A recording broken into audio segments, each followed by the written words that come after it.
आपने इन्वेस्ट किया, गोल्ड में इन्वेस्ट किया, आपने रियल एस्टेट में किया, आपने इक्विटी में किया, आपने डेट फंड में किया, आपने कमोडिटीज में किया, आपने हर एक अलग अलग एसेट में किया, तो दैट इज डाइवर्सिटी। कि जैसे लेट्स से उनको एक छोटा माइलस्टोन है कि कार लेनी है, तो भी they should have one SIP और इन्वेस्टमेंट। लेट्स से उनको एक घर लेना है, चाइल्ड एजुकेशन का एक गोल होता है, बच्चों की शादी का एक गोल होता है।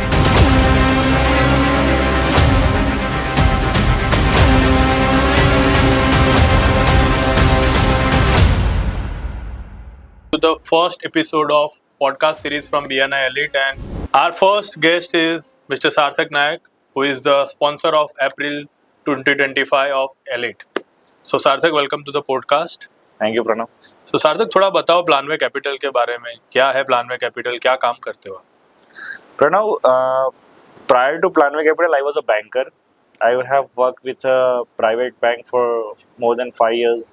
People were not looking at returns. People were not looking at what is tax implication. People were ignoring the lock-in thing. मतलब डिटेल में नहीं जाते कि फ्यूचर क्या होगा उसका। Exactly. People were just investing. They were not knowing what is the purpose of their investment. So एक चीज था कि अगर कोई मान लो कोई इंश्योरेंस बेच रहा है, तो आपकी कुछ भी नीड हो वो घुमा फिरा के आपको इंश्योरेंस बेच देगा। कोई अगर म्यूचुअल फंड बेच रहा है तो घुमा फिरा के म्यूचुअल फंड बेच देगा। कोई एफडी वाला है तो he'll sell you एफडी। मतलब आपको कोई भी दर्द हो रहा है, उसके पास जो दवा है वो वही से। Exactly. So we came up with the concept of product basket wherein we have all the products. तो क्लाइंट को जो जरूरत होगी वही प्रोडक्ट हम देंगे। And we established Planway Capital 5 years back. Then we started growing, and today we are managing more than 400 crores. Amazing. So सार्थक, अभी भी मुझे ऐसा लगता है कि बहुत सारे साउथ गुजरात और कुछ कम्युनिटी ऐसी है जहाँ पे लोगों को लगता है कि ये बहुत रिस्की है इन्वेस्टमेंट इन शेयर मार्केट और एसआईपी और म्यूचुअल फंड, बिकॉज उनको ऐसा लगता है कि उनके पास ऑलरेडी सेविंग्स है, बीट इन कैश या गोल्ड, उनके जो भी सेविंग्स में होते हैं या कुछ प्रॉपर्टी है। तो वो थॉट प्रोसेस क्या है और आपको कैसे लगता है कि ये थॉट प्रोसेस से बाहर आना चाहिए? See, first of all, the cash or the amount which they are carrying in bank account, they are not generating as much returns as the equity market will generate for them. Second thing, the thing they are the term they are using risk. Equity market में थोड़ा risk तो रहेगा, but since the market has started, ever since the market has started, it has given more than 14 to 15% return year on year. तो if you will stay for a longer horizon, तो it will definitely give you reasonable return. At least आपका traditional जो investment method है उससे तो ज़्यादा ही return देगा आपको। सो सार्थक, अगर कोई फर्स्ट टाइम इन्वेस्टर है, 10,000 से स्टार्ट करना चाहता है अपना इन्वेस्टमेंट, तो उसको क्यों प्लानवे कैपिटल के पास आना चाहिए और आप उसको क्या एडवाइस दोगे या कैसे कंसल्ट करोगे? सी, फर्स्ट टाइम जो इन्वेस्टर है तो उसको 3 चीज पहले कंसिडर करनी चाहिए। मैंने भी मेरी फर्स्ट सैलरी से वही कंसिडर किया था। पहली चीज तो you should have one SIP of at least 5,000। Second चीज, वो एसआईपी के साथ एक गोल अटैच करो कि वो गोल अटैच कर दिया कि ये एसआईपी तभी ब्रेक होगी जब मेरा वो गोल अचीव होगा। मैच्योरिटी का एक गोल है। या exactly. Next thing, you should have a mediclaim कि अगर कोई मेडिकल इमरजेंसी आई तो वो एसआईपी है, वो जो आपका कॉर्पस इकट्ठा हुआ है वो ब्रेक ना करना पड़े आपको। And third thing, he should compulsorily have a term plan. Term insurance is a thing कि जहां पर यू विल हैव फैमिली को एक सेफ्टी मिल जाती है कि ये बंदा है जो अर्निंग है पूरा जो लाइफ पर्सन है। एग्जैक्टली। सो इफ मैं मेरी बात करूं तो I have a term plan of 2.5 crore. So maybe I'm not sure, future is not sure, but अगर मैं नहीं रहा तो मेरी फिजिकल प्रेजेंस मे बी नहीं होगी, तो वो कोई पूरा नहीं कर पाएगा। बट अगर मेरी वाइफ के पास 2.5 करोड़ हो गए, फाइनेंशियल सिक्योर हो, सो मुझे इतना पता है कि उसकी लाइफ इजीली निकल जाएगी। सो जैसे बहुत सारे अलग अलग इन्वेस्टर होते हैं, कोई फर्स्ट टाइमर है, कोई प्रो है, एंड बहुत सारी अलग अलग जगह से वो लोग इन्फॉर्मेशन लेते हैं और उसके बेसिस पे इन्वेस्टमेंट करते हैं। अगर आप किसी को इन्वेस्टमेंट कराते हो कोई बड़े फंड में, तो आप क्या क्या रिस्क फैक्टर या क्या पॉइंटर्स या फैक्टर्स को ध्यान रखते हो किसी भी इन्वेस्टमेंट से पहले? कोई भी पर्सन अगर इन्वेस्टमेंट करने जा रहा है तो he should consider few things. First is कितने टाइम के लिए वो इन्वेस्ट कर रहा है. If he is investing for let's say less than 3 years तो उसे इक्विटी का रिस्क लेना ही नहीं चाहिए. If he is investing let's say for more than 5 years then he should go with completely equity. 3 to 5 years का horizon है तो he should have a blend of equity and debt. एक concept है 100 minus as का which is quite famous कि 100 में से आपकी एज लेस करो, मान लो यू आर 35 तो you can have maximum 65% exposure towards equity. Okay. And nowadays लोगों की risk taking ability is quite higher, तो that concept has turn to 120 minus age. तो इफ यू आर 35 तो that has increase to 85%. Yes. So Sarthak, ये तो आपने बता दिया कैटेगरी, लेट्स से इक्विटी है, म्यूचुअल फंड है, डेब्ट है, बट इसमें भी बहुत सारी कंपनी है, बहुत सारे प्लान है, बहुत सारे प्रोडक्ट है, तो वो कैसे सिलेक्ट करेगा कोई बंदा? I'll say we are not stock picker. Yeah, we are not fund picker. We are people picker. कि आपने पैसा दिया, आपका पैसा कौन मैनेज करेगा वो हम चूज करते हैं. तो there are certain fund managers जिनका ट्रैक रिकॉर्ड्स अच्छे हैं, जो इंडस्ट्री में कई सालों से है, तो we try and track them. Suppose कि वो मान लो अभी HDFC में XYZ कोई भी कंपनी में है मान लो, तो we are giving money to that fund manager. अगर वो शिफ्ट होके ICICI में जा रहा है तो will shift money to ICICI. So you stick to that fund manager. That fund manager. There are certain fund managers. There are good fund managers for debt. There are good fund managers for small and micro cap. There are good fund managers for mid caps or large cap, जो भी हो. So that is what we do. We try and track performance of fund manager instead of funds. तो past returns देखो, but performance of fund manager is quite important. सो जैसे इसी related मेरा एक question है कि SIP तो काफ़ी अभी मतलब लोगों को पता है बिकॉज काफ़ी अवेयरनेस आई है SIP में, बट अभी एक जो टर्म बहुत मार्केट हो रहा है या बहुत सारे सोशल मीडिया पे वो हो रहा है वो SWP, तो वो क्या प्रोडक्ट है SWP? I'll explain you the concept of SIP and SWP. SIP is a systematic investment wherein you invest certain amount every month, every day की भी आती है, every week की भी आती है, and at the end of certain period you get a corpus. SWP is the thing जो एक कॉर्पस आपका इकट्ठा हो, उसमें से आप पैसा विड्रॉ करते जाओगे gradually, B it monthly and anything. आपको मैं एग्जांपल दूंगा एक कि अगर आपने 30,000 का SIP करा है, मान लो 25 की एज से स्टार्ट किया और 25 साल तक आप भर रहे हो at till the age of 50. जब आप सोच रहे हो कि मैं 50 पे रिटायर होऊंगा, तो आपने 25 साल में एक 14% का रिटर्न एज्यूम करे तो आपने 25 साल में ऑलमोस्ट 8.18 करोड़ का कॉर्पस इकट्ठा कर दिया है. नाउ द मैजिक कम्स कि वो कॉर्पस से आप हर महीने 8 लाख रुपए उठा रहे हो फॉर नेक्स्ट 25 years. तो आपने 25 years में ऑलमोस्ट 24 करोड़ जितने विड्रॉ कर लिए, उसके बाद भी आपके पास 32 करोड़ का कॉर्पस बाकी रहेगा. So अमेजिंग कंसेप्ट जो शायद प्राइवेट जॉब में है या कोई गवर्नमेंट एम्प्लॉय नहीं है जिसको शायद कुछ मिलने नहीं वाला आफ्टर रिटायरमेंट. Exactly. उनके लिए बहुत बढ़िया ऑप्शन हो सकता है. सो SWP इज रियली अ बून कि अगर आप रिटायरमेंट प्लानिंग कर रहे हो तो वो कंसेप्ट डेफिनेटली कंसिडर करना ही चाहिए आपको. अगर कोई बिजनेस ओनर है और अगर एक एम्प्लॉय है, लेट्स से दोनों का बजट सेम है मंथली 50,000, तो क्या डिसीजन मेकिंग चेंज हो जाता है इन्वेस्टमेंट का कि कौन सी प्रोडक्ट में जाना चाहिए या कैसा इन्वेस्ट करना चाहिए? What is your call on this? Pranav, अगर वो लॉन्ग टर्म इन्वेस्टमेंट है तो be it salaried be it a business person almost same रहेगा कि लॉन्ग टर्म गोल हर एक के एक होते, बीट मैरिज. जैसे बिजनेस में कैसा है कि मतलब थोड़ा रिस्क एपेटाइट that's ज्यादा what I'm होता है कि saying. उनके बिजनेस में भी कभी जरूरत पड़ जाए. That's what I am saying.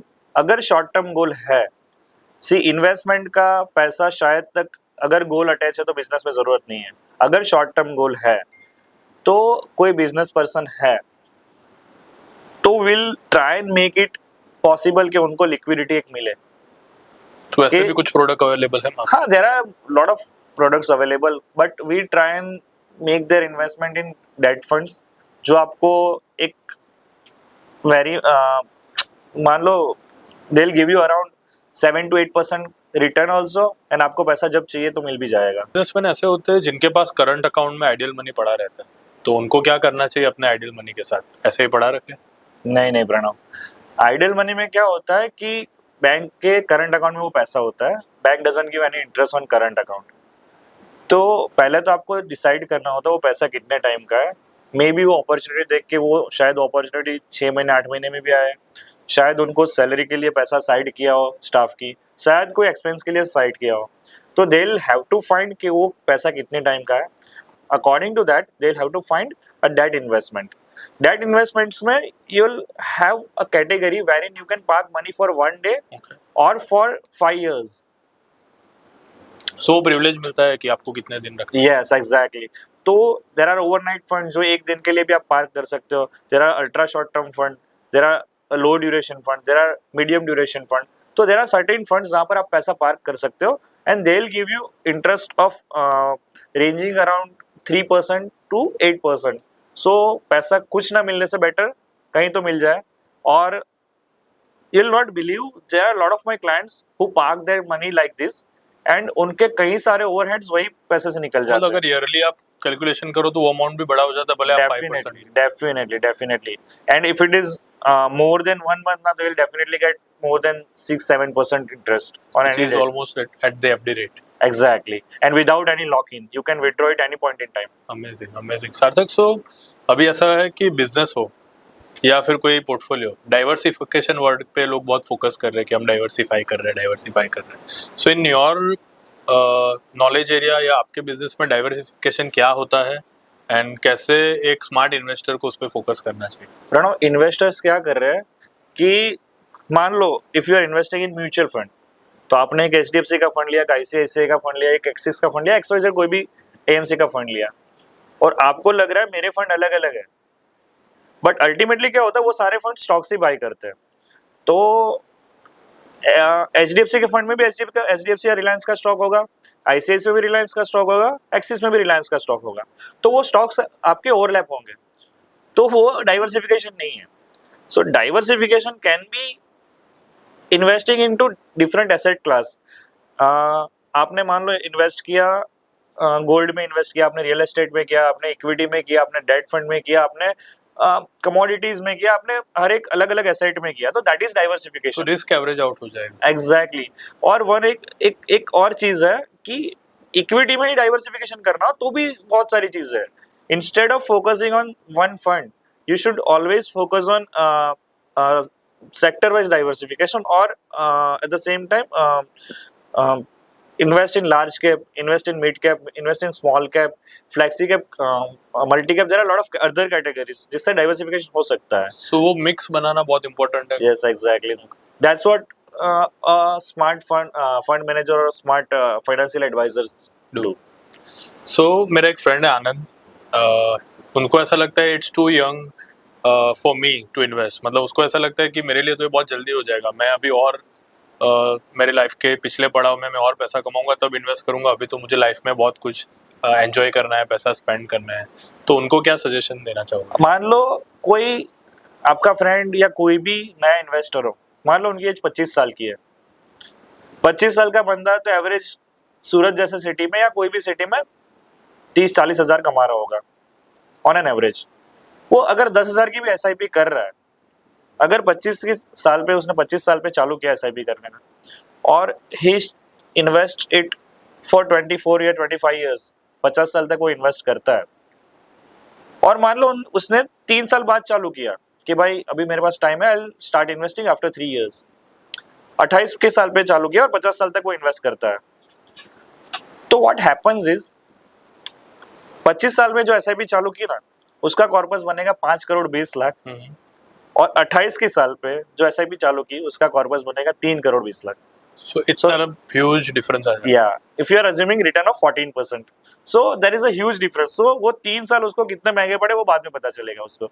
So you should obviously you should have your other goals also, but you should always focus on starting investment as early as possible. सो ये सब सुन के तो मुझे ऐसा लग रहा है कि फिनेंस इज और investment I would say very important subject जो आजकल की यंग जनरेशन या जो भी नई जनरेशन आ रही है उनको पता होना चाहिए। एंड हमारे एजुकेशन में, मतलब व्हेन आई वाज स्टडीइंग, हमारे एजुकेशन में तो वो पार्ट नहीं था। तो आपको लगता है वो एजुकेशन का पार्ट होना चाहिए investment? Very nice question Pranav. मैं always I am on that side कि finance should be part of curriculum since school, college तो छोड़ो, स्कूल में ना रियल लाइफ एग्जांपल कराने चाहिए कि एक बैंक का सेटअप हो, एक इन्वेस्टमेंट का सेटअप हो, या कोई लोन का सेटअप हो, या शॉपिंग मॉल का सेटअप हो। Student should be given money कि आप कहाँ स्पेंड करोगे, आप कैसे इन्वेस्ट करोगे, और रियल लाइफ एग्जांपल से उनको पता चलेगा। सो एक कंपटीशन जैसा होना चाहिए कि the person who spends money, और जो परफेक्ट स्पेंड करेगा, परफेक्ट उसको बचाएगा या ग्रो करेगा, he'll win the that tournament or anything, whatever. So role play करके पूरा अपने Exactly. learning So base पे कर that way we can have a very financially literate generation जो फ्यूचर में जो और फ्यूचर में आ सकते हैं। Fast Exactly. इंडिया को ग्रो करने में। Exactly. सो सार्थक, जो चीज ज्यादा ट्रेंडिंग होती है या जिसमें लोग ज्यादा चर्चा करते हैं उसमें मिथ्स भी बहुत सारे हो जाते हैं। तो what are the common investment myth जो आप आज बस्ट करना चाहोगे? When we talk about mutual fund, लोग ऐसा सोचते हैं कि लोअर एनएवी वाले फंड में डालेंगे पैसा तो ज्यादा रिटर्न देगा, but that is really myth. ऐसा कुछ नहीं होता है। वो प्रोपोर्शनेट रिटर्न तो उतना ही देगा जो लोअर एनएवी हो, हायर एनएवी हो। जस्ट दैट कि लोअर एनएवी जो वो फंड की होगी जो फंड लेट से स्टार्ट हुआ होगा, और जो फंड पहले से होगा उसके एनएवी हायर होगी। बाकी there is no difference between lower NAV fund और higher NAV fund. Second myth is that people think that mutual fund house जितना बड़ा उतना अच्छा है। It is not always true in every case, कि उनकी एक्सपर्टीज, उनकी फंड पिकिंग एबिलिटी, उनकी stock picking ability, they all are different. And एक और मिथ है कि SIP gives more return than lump sum. ऐसा नहीं है। पैसा एसआईपी का और लमसम का हो, दोनों एक ही जगह जाता है। पैसा तो पैसा है। नहीं, ऐसा नहीं है प्रणव, फंड एक ही है। एसआईपी का पैसा भी उधर जा रहा है, लमसम का पैसा भी उधर जा रहा है। जस्ट दैट कि आपका इन्वेस्टमेंट स्टाइल कौन सा है।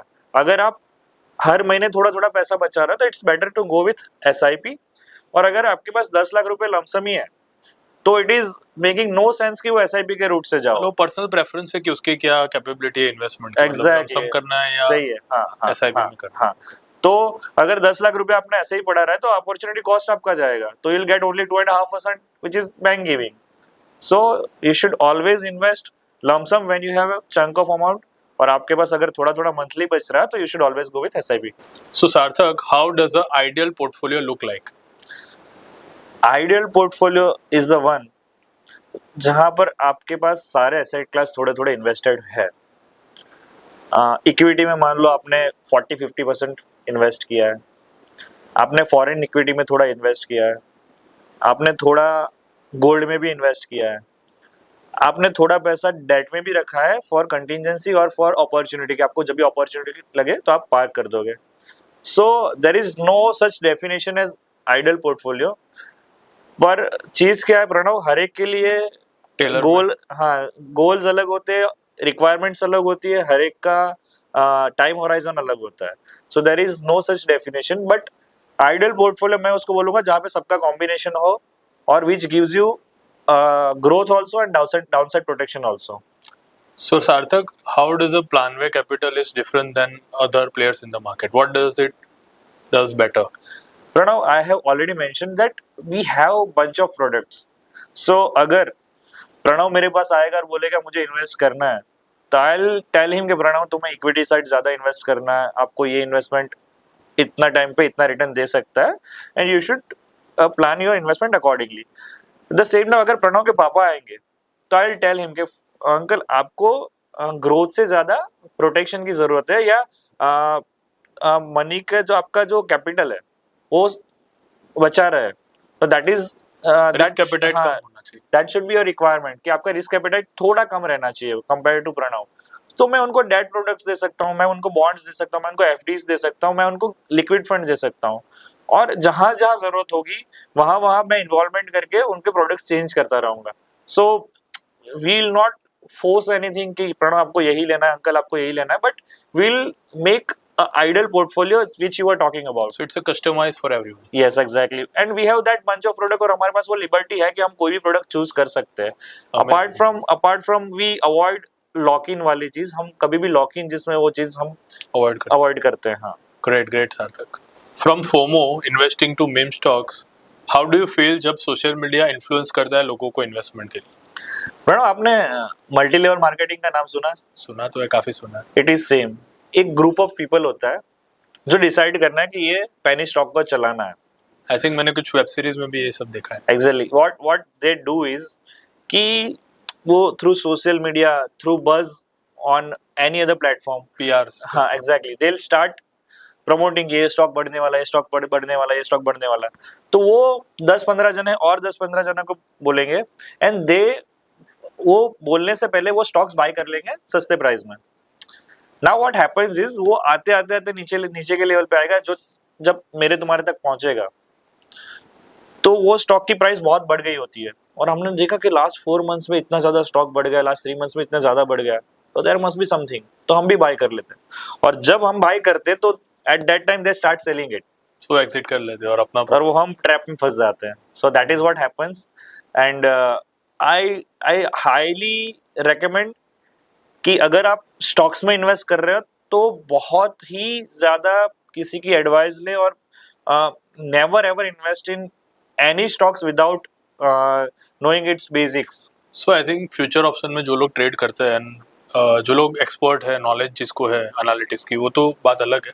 बट जो आई वुड से रुकी है और फ्यूचर ऑप्शन में ट्रेडिंग करते हैं, उनके साथ बहुत बार ये हो जाता है. एग्जैक्टली. और अभी तो सेबी ने भी, कोई भी आप डीमैट अकाउंट कहीं पर भी ओपन कर रहे हो तो सेबी भी नोटिस दे रहा है, you have to accept those terms and they clearly write it कि around 90% of investors make net losses while doing this thing, or SEBI is being very strict on these things. So I'll still recommend कि future options and call put वो सब मत करो unless कि आपको बहुत अच्छा नॉलेज हो, आपको डीप नॉलेज हो. एंड इसी पे से मेरा और एक सवाल है कि आज की जो जनरेशन है, जो न्यू जेन है, जेन जी है, जेन अल्फा भी अभी बहुत जल्द आएगा, तो आपको क्या लग रहा है उनका कितना नॉलेज है इन्वेस्टमेंट के सब्जेक्ट में और कैसे वो डिसीजन मेकिंग करते हैं? क्योंकि मैंने कुछ यंग देखे हैं बच्चे जो 15 साल 18 साल में इन्वेस्टमेंट करते हैं. Pranav, I'll say new generation is good on investment knowledge, जो भी उन्होंने YouTube से या खुद से पढ़ के या कुछ भी लिया, but they are very low on patience. उन्हें 6 महीने में, 8 महीने में, 2 साल में पैसे डबल चाहिए उनके, which is not practically possible in every case. आप 2 जगह कमाओगे तो 10 जगह गवाओगे. सो आई विल से कि फ्यूचर जनरेशन को एक पेशेंस इन्वेस्टर बनना चाहिए इंस्टेड ऑफ ट्रेडर. कि हमारी एक कम्युनिटी में ऐसा बोला जाता है कि इन्वेस्टर हमेशा ट्रेडर के पैसे ले जाएगा. ट्रू, क्योंकि वो लॉन्ग टर्म गेम खेलते हैं. Exactly. So investor they have to be investor instead of traders. So I think वो अपने 2-4 एक्सपीरियंस के साथ सीखेंगे ट्रेडर से इन्वेस्टमेंट. सही बात है. सो जो आपने और मैंने भी कभी कभी लॉस किए होंगे, कभी भी पैनी स्टॉक लेके या कोई भी किसी की एडवाइस लेके कोई स्टॉक ले लिया होगा एंड वो लॉस किया होगा. सो मैंने भी फ्यूचर ऑप्शन में गवाने के बाद ही फिर SIP चालू करी.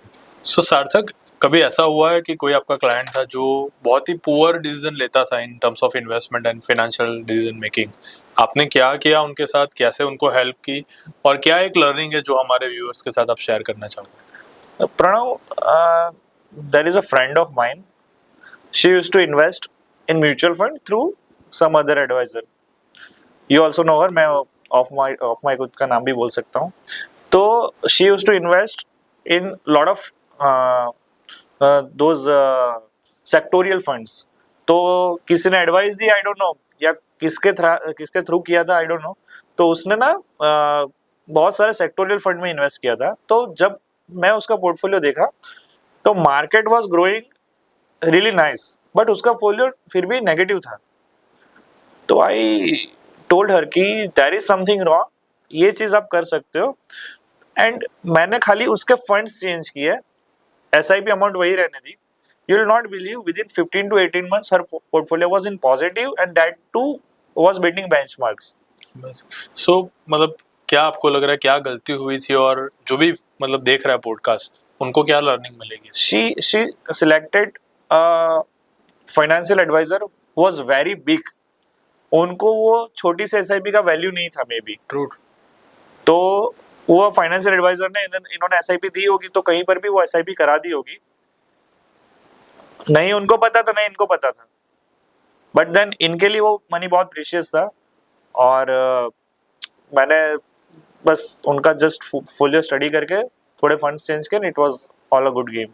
सार्थक, जैसे अभी माहौल चल रहा है कि टैरिफ वॉर हो रही है या बहुत सारे पॉलिटिकल ड्रामास हो रहे हैं जिसकी वजह से शेयर मार्केट में जो ऊपर नीचे हो रहा है, तो काफ़ी लोगों को वो पेशेंस नहीं होता है कि मेरा पोर्टफोलियो इतना था, इतना रेड हो गया, नीचे आ गया, मेरा फंड इतना कम हो गया। तो ऐसे कोई है आपके क्लाइंट जिसको आपको हैंडल करना पड़ता है, और कैसे आप हैंडल करते हैं? लॉट ऑफ क्लाइंट्स, आई मान लो मैं जिनके 2-3 कॉल ऐसे रिसीव कर रहा हूँ, बट मैं एक ही चीज बोलता हूँ कि if you are investor, if you park your money for 5 years, तो आप कभी बैंक में एफडी कराते हो 5 साल की, तो आप जाके चेक करते हो बैंक में कितना पैसा हुआ। सेम चीज, अगर 5 साल के लिए आपने इन्वेस्टमेंट किया, 7 साल के लिए इन्वेस्टमेंट आपका गोल है, तो मार्केट इतना रिटर्न बना ही देगा कि आपके गोल तक आपको अचीव करके पहुंचा देगा। वन मोर थिंग, कि जब जब फेस्टिवल्स आते हैं तो मॉल में सेल लगती है, तो अपने क्या करते हैं, शॉपिंग करते हैं। तो जब जब मार्केट रेड होता है, जब जब मार्केट डाउन होता है, that is the opportunity, that is the time when you utilise your funds which are lying idle in accounts, और you have park those funds in liquid, तो उससे शॉपिंग कर लो, शेयर्स ले लो। So this is my simple advice to everyone, और 99% उससे मान भी जाते हैं। सो पैनिक से बाहर तो आना ही पड़ेगा। Thank you. यस। सो सार्थक, और एक मिथ है मेरे को अभी याद आया एसआईपी के बारे में, कि लोगों को लगता है कि बिफोर 15 एसआईपी इन्वेस्ट करते हैं तो वो जो ग्रो होती है, और आफ्टर 15 डेथ ऑफ मंथ जो इन्वेस्टमेंट करते हैं उसका ग्रोथ फर्क होता है, ऐसा कुछ होता है? जनरली ऐसा नहीं होता, बट पहले ना निफ्टी की एक्सपायरी होती, सब एक्सपायरी होती, 25th को एक्सपायरी होती थी, तो एक्सपायरी के टाइम ना मार्केट कभी कभी डाउन होता है, तो लोगों तो को ऐसा एट लगता है दैट कि टाइम सस्ते में आपको कुछ यूनिट्स ज्यादा मिलते थे, तो इट इज नॉट लाइक, ये सही नहीं है इन ऑल केस। कभी कभी क्या तुक्का लग गया तो ठीक है, but it's not the same every time. से यस। सो सार्थक, बहुत सारे यूट्यूब वीडियोस है जहाँ पे ऐसा बताया जाता है कि स्टॉक खुद ही बाय करो, किसी भी एजेंसी या किसी भी फंड मैनेजर के पास नहीं जाओ। तो आपको क्या लगता है, मतलब कितना सही है ये, और आप कैसे डिफेंड करोगे इसको? Very nice question Pranav. अभी ये चीज में मैं क्या बोलूंगा कि लेट्स से आपके पास ₹1,00,000 है, ₹1,00,000 के आपको रिलायंस लेने हैं, रिलायंस का स्टॉक लेने, तो आप क्या देखोगे, उसके बैलेंस शीट देखोगे, उसके डेटा देखोगे, उसका मान लो चार्ट्स देखोगे, पास परफॉर्मेंस देखोगे, उससे ज्यादा नहीं देख पाओगे। फंड मैनेजर्स के पास thousands of crore रुपीज होते हैं, तो अगर उसको रिलायंस में इन्वेस्ट करना होता है तो रिलायंस विल इनवाइट देम कि हमारे यहाँ आओ, they'll check their future expansion plans, they'll visit their plants, they'll check a lot of things which are internally going in Reliance। तो उससे होता क्या है कि if you will hold Reliance for 10 years ना, तो आप एवरेज 10-12% रिटर्न कमाई बना ही लोगे। यस, बट अगर फंड मैनेजर्स थ्रू जाओगे ना, तो वो 10-12% की जर्नी में कभी ऐसा भी होगा कि रिलायंस ने फ्लैट परफॉर्मेंस दिया, कभी रिलायंस ने 40% पॉजिटिव परफॉर्मेंस दिया, कभी रिलायंस ने नेगेटिव 10-12% परफॉर्मेंस दिया, तो कुछ 3 साल अच्छे भी नहीं है, 4 साल अच्छे भी रिलायंस के, तो ही विल एडजस्ट, वो 4 साल रिलायंस में ओवर एक्सपोजर ले लेगा, 3 साल रिलायंस में अंडर एक्सपोजर ले लेगा।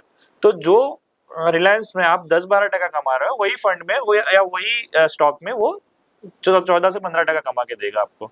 सो that is the difference of investing through fund manager and investing directly. Amazing.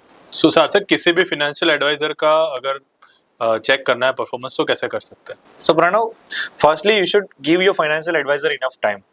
अगर आपने उसको इन्वेस्ट करने के लिए 5 साल या 10 साल का टाइम दिया है, और आपने अगर 1 साल पहले इन्वेस्ट करना स्टार्ट किया, तो you can not compare your investment returns जिसने 5 साल पहले चालू किया। तो आप उसको जाके बोलोगे कि मेरा ये फ्रेंड है, इसका तो मार्केट के कंपेयर में इतना रिटर्न ज्यादा है, या जनरली जब फ्रेंड्स बैठते हैं तब ये डिस्कस होता है, मेरा 16% आ रहा है, किसी का 13। एग्जैक्टली। तो हर एक का पर्पस अलग है। As long as he is catering your purpose या सर्विंग योर पर्पस, तो आपको वो चिंता करने की जरूरत नहीं है। दूसरी चीज, ये देखो कि बेंचमार्क से कितना वो आगे पीछे है, कि आपने जब से स्टार्ट किया तब से बेंचमार्क ने कितना रिटर्न दिया और आपका रिटर्न कहाँ पर है। अगर 1-2% का डिफरेंस है तो देन इट इज ओके, पर if it is making a huge difference कि किसी का 15% आ रहा है सेम टाइम पे इन्वेस्ट करने के बाद और आपका नेगेटिव जा रहा है, आपका 2% आ रहा है, then you should definitely reconsider things. Yes. So Sarthak, what is one piece of advice you would give to a Indian family जो इन्वेस्टमेंट करना चाहते हैं या प्लान कर रहे हैं? Pranav, every Indian family should attach investment to each milestone of them, कि जैसे लेट्स से उनको एक छोटा माइलस्टोन है कि कार लेनी है तो भी they should have one SIP और इन्वेस्टमेंट। लेट्स से उनको एक घर लेना है, चाइल्ड एजुकेशन का एक गोल होता है, बच्चों की शादी का एक गोल होता है, तो दे शुड अटैच एसआईपी और investment to each goal. And next thing, वो कंटिन्यूएशन में होना चाहिए, वो कभी भी ब्रेक नहीं होना चाहिए अनलेस कि एकदम खराब सर्कमस्टेंसेस या इमरजेंसी आ जाए। और एक चीज बोलना चाहूंगा विच इज वेरी इंपॉर्टेंट, कभी भी आप इन्वेस्टमेंट कर रहे हो तो मेक श्योर योर अर्निंग्स में से आपके इन्वेस्टमेंट बात करे उतना ही आपका स्पेंडिंग हो, ना कि आपके अर्निंग से आपका स्पेंडिंग बात करके आप इन्वेस्टमेंट करो। So that is the most important thing कि investment should be your priority than spendings. सो अपने लाइफ के अगर मेरे कोई ड्रीम्स है या गोल्स है उसको मुझे अलाइन करना चाहिए एसआईपी के साथ। एग्जैक्टली, मे बी एसआईपी और may be something else, but एक इन्वेस्टमेंट उसके साथ अटैच करो, अलाइन करो, then it will give you a moral support also कि आपको ये इन्वेस्टमेंट नहीं ब्रेक करना, क्योंकि ये तो मेरे बच्चे के एजुकेशन के लिए, तो मैं एसआईपी कैसे ब्रेक कर सकता हूँ या स्टॉप कर सकता हूँ। सो आई थिंक ये जो आजकल लोगों का एक्सपेंस पैटर्न भी है कि भाई एवरी वीकेंड डिनर पे चले गए या घूमने चले गए, वो जो एक्सपेंसेस करते हैं जो शायद कई बार इंपॉर्टेंट भी है, ज़रूरी भी, और कई बार ऐसा है कि ओवर एक्सपेंडिचर हो रहा है, शायद उसको भी कंट्रोल करने में, उनकी लाइफस्टाइल इंप्रूव करने में भी help. Exactly, that's why I said कि आपके earnings less investment is equal to your spendings. Amazing. So Sarthak, लोगों को थोड़ा कंफ्यूजन रहता है कि मेरे पास तो सेविंग है और इन्वेस्टमेंट भी मैं करता ही हूँ, but what is the difference between saving and investment? Pranav, savings ना एक चीज है, आपके पास पैसा है और आपने कहीं पार्क कर दिया तो उसमें आपका कोई गोल नहीं है, आपने टैक्स इम्प्लीकेशंस नहीं देखे, आपने मैच्योरिटी कब है कुछ नहीं देखा, आपने बस पैसा है, कहीं कोई इंस्ट्रूमेंट दिखा और पार्क कर दिया। जहां at the same time investment is a proper planning wherein you have a goal, you have you know what are the tax implications on my investment, how long I am gonna stay invested in such instrument, and then you make an investment. तो saving ना बहुत छोटा concept है जहाँ पर investment when you see a large concept. So I think इसीलिए ऐसा कहा जाता है कि ओनली थिंग जो आपके लिए 24 आवर्स काम करता है वो पैसा नहीं, आई थिंक इन्वेस्टमेंट है। Exactly, thank you so much. So thank you सार्थक फॉर दिस टाइम, एंड काफ़ी मुझे लर्निंग मिला, काफ़ी मेरा भी नॉलेज गेन हुआ about the investment and the portfolio. So thank you so much for knowledge sharing, and I am sure कि हमारे जो एलिट मेंबर्स हैं उनको भी काफ़ी फ़ायदा होगा ये पॉडकास्ट सुन के, and I would like to thank our LT Sarathi team also for this opportunity. Thank you so much, Pranav. Thank you, Team Sarthi, for the opportunity.